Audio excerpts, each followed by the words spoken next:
be stopped. You and all other school parent groups about the country, and you must stand united on this and stamp out this frightful assassin of our youth.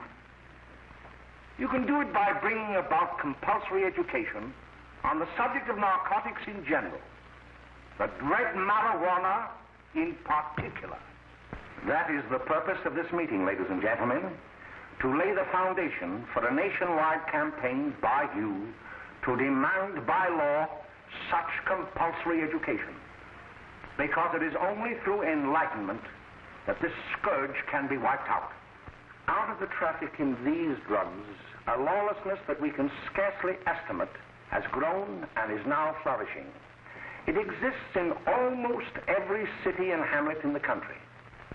It might be interesting and important for you to know some of the methods used in bringing these drugs into the country, and the work of the forces of law and order, which are daily combating the traffic, always at the risk of life, by their agents.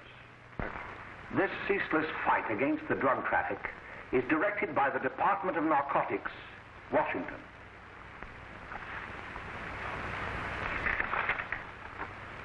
I've received a letter of vital importance from a member of the Narcotics Bureau. I'm going to read this letter to you. My dear Dr. Carroll, the suppression of the use of marijuana and of the forces lurking behind it are the most important jobs this department is now engaged in. At the outset of this letter, there is one vital fact I would like to submit. There is a powerful agency. I speak of the school parent associations of this country, which can be invaluable in stamping out this scourge. Their help, their eternal vigilance, could be the deciding factor in our fight against it. The weed marijuana is grown in every state in the Union. Recently, in the city of Brooklyn, New York, a field of marijuana was found behind a tenement court. The weed was here being cultivated, regularly stripped and dried and sold in schools and at government army posts in and around New York. The dried leaves and berries are ground up and made into cigarettes by a simple hand machine. The deadly narcotic is thus quickly and easily prepared for its market. The sale of marijuana is even more difficult to detect and halt than the traffic in drugs such as opium, morphine, and heroin. They are hidden in fake jewelry cases, in the heels of shoes, women's shoes especially, because the drugs can be secreted in false heels. Hollowed shaving brushes are another medium. Books with false centers are often used. Watch cases are convenient hiding places. The value of drugs thus seized is enormous. Recently, a huge supply of heroin was taken. It was concealed in an apparently harmless shipment of 35 barrels of olive oil. The deadly drug was burned in the incinerator of the Bureau of Engraving and Printing. And more vicious, more deadly even than these soul-destroying drugs is the menace of marijuana. No doubt many of you do not believe that these things do happen, but they cannot happen to you. You may also believe that the facts have been exaggerated. Let me tell you of something that happened right here in our own city. You probably read about it in the papers. However, I'll give you the real facts behind the case. There was an apartment near one of our high schools. It was run by a woman known as May Coleman.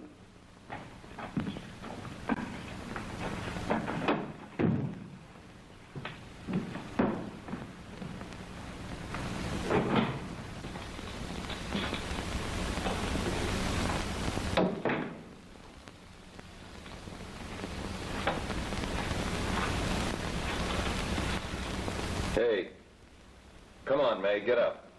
What time is it? Time to get up and give this place a going over. Looks like the Marines had landed. Oh, that bunch last night was high enough to take over the Marines and the Navy. You better get on the job. Some of the kids may be up this afternoon. Oh, Jack, we can get along without dragging those young kids up here. Oh, why don't you button up your lip? Always squawking about something. You got more static than the radio.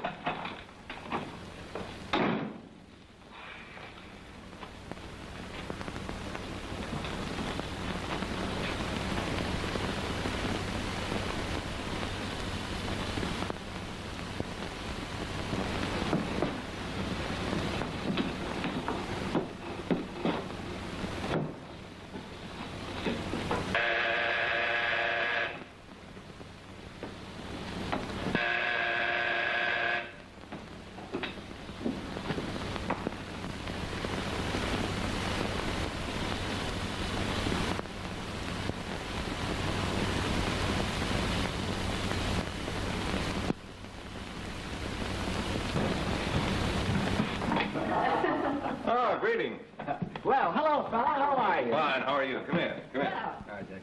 Glad to see you. Is May in? She'll be right in. Just sit down and make yourselves comfortable. Hey, what kind of a joint is this, Eddie? Oh, it's all right, Gwen. See, they probably had a party last night. Oh. A couple of your customers, May. Yeah? Well, they're old enough to know what they're doing. Not like those young kids you bring up here. All right, all right. Listen, I'm going to blow. Where are you going? I got to make some deliveries, and I'll probably drop by Joe's place and bring back a couple of the kids. Oh, I wish you'd lay off those kids. Oh, why don't you get over that mother complex?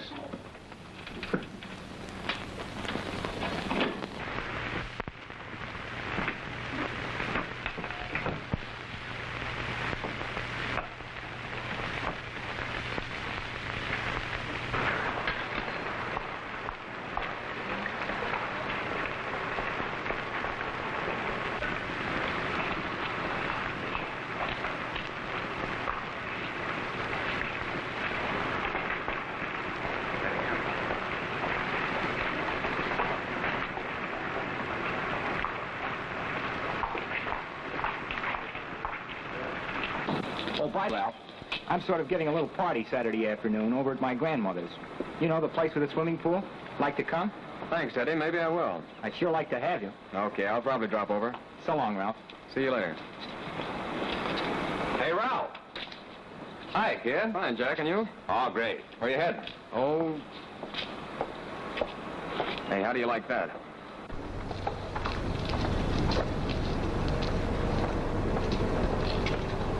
That's the one I was telling you about. Very nice. I don't know why you want to make such a fuss over that Ralph Wiley. Oh, he's a swell swimmer. He made the freshman team that year he went to college. Yeah, and that lets him out. My dad knows his family. None of them are any good.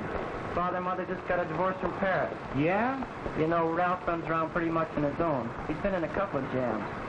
Well, I only kind of say hello to him. I don't go around with him. Well, you better not. He's a little too old for it. That's what my dad said. Hello, Mary. How are you, Bill? How are you, Ralph? Oh, hello, Ralph. You know my brother Jimmy, don't you? How are you? Swell. I'd like you to meet a friend of mine, Jack Perry. Mary, Bill. How do you do? Glad to know you. We're going over to Joe's place. Why don't you come along? We have a date to play a set of doubles. Oh, you can play anytime. Come on, we'll have some laughs. Oh, we can't today, Ralph. Some other time. Can I go along with you? Sure. Hey, I'll see you at dinner, sis. Don't be late, Jimmy. I won't.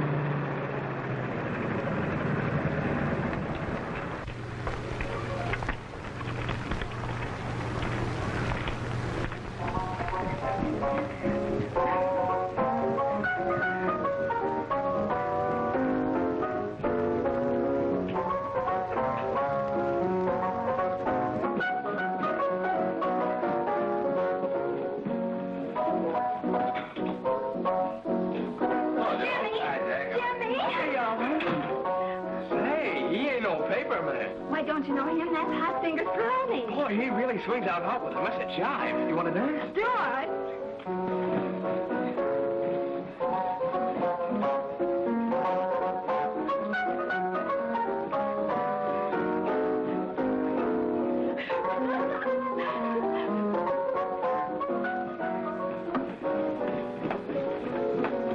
May's expecting us at the apartment a little later.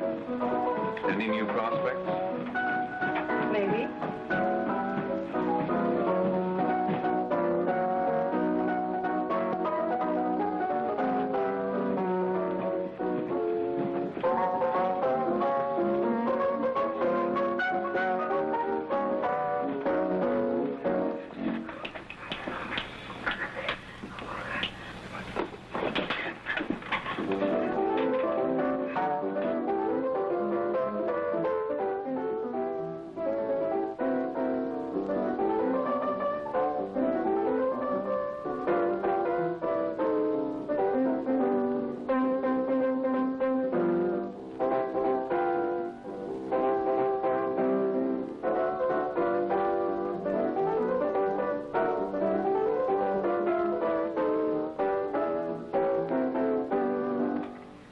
Jimmy. You're wonderful. You just finding that out?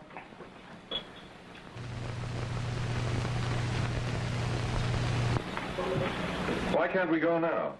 Sure. Say, kids, we're having a little party up at my girlfriend's apartment. Wouldn't you like to come? Oh, I'd love to. You want to come, don't you, Jimmy? Oh, sure. Any place with you. Well, come along. We can all go in my car.